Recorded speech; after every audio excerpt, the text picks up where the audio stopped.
I've got tens of thousands of dollars in unmade payments, but now that's gotten way, way better.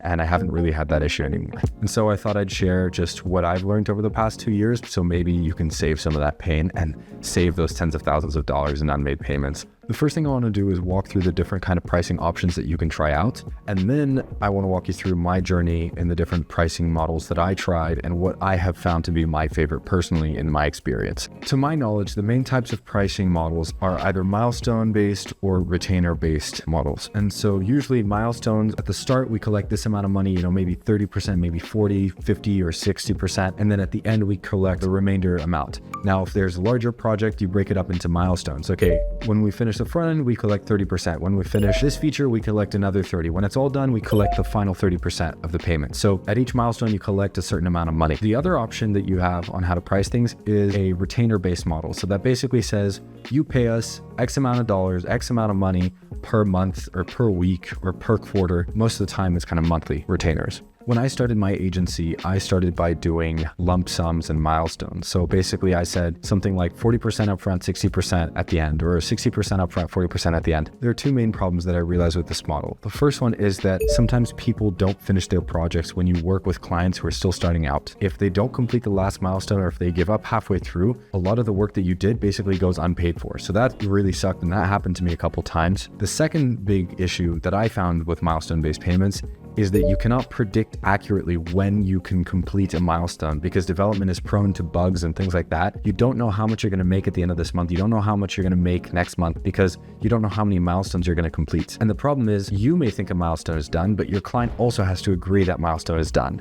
And so it creates more areas for friction points. What I ended up doing over time was I shifted to a retainer model. Now, the reason I wanted to do retainers is because it's more predictable, right? Like I know that I'm getting paid on X day of the month or X day of the week. Retainers tend to make sense for larger projects. You might be wondering though, what if the scope wants to be closed by the client? What I mean by that is, what if the client wants to try and fix a budget to it? We have done projects where we do a closed scope retainer-based projects, and we call it closed scope because if we take longer than that amount, we won't bill you for any extra development time because that's on us for not putting a proper timeline on it. I tend to avoid those because usually closed scope projects don't end up being closed scope because the scope kind of creeps out. And so I aim more to do open scope projects because those tend to be better and create longer lasting client relationships. But I do want to caveat this by saying be careful with open scope projects. The problem with most legacy development agencies is that they overcharge and they put retainers that are way too expensive and they work really slowly. The retainer incentivizes you to take longer to do the same amount of work. And so the client feels like they're just paying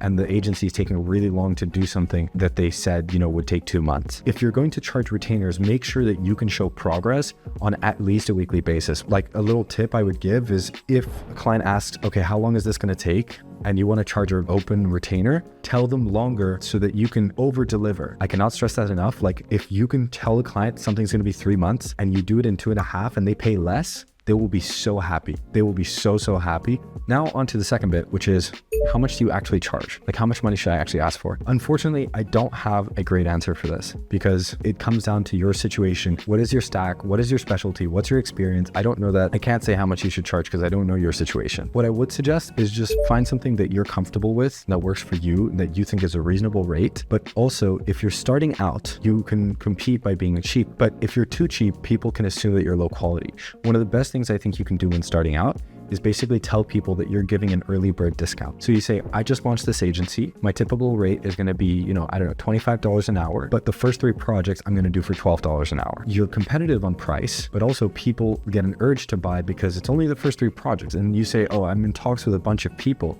Only the first 3 get me at $12 an hour. And they build testimonials and you can slowly work your way up to the $25 rate that you want. Also, just a tip that I would give on price negotiation, avoid lowering your price without good reason to do it. If a client needs a lower price and you need the job, so you would be willing to do it for less, make some kind of concession. Okay, I'll do it for 15 an hour, just make me a really good testimonial. Okay, I'll do it for 15 an hour, just refer me a friend. Or maybe we extend the timeline a little bit. If you don't justify and you just go from $20 to $15 an hour, then the client's thinking, oh, you were just trying to be greedy, trying to grab whatever you could, right? That's just my take. I hope it was helpful. Let me know if there are any other questions on pricing. I know that a couple people have asked about how I price my things and how I think about that. But, if you have other ideas, let me know questions and I'd be happy to help.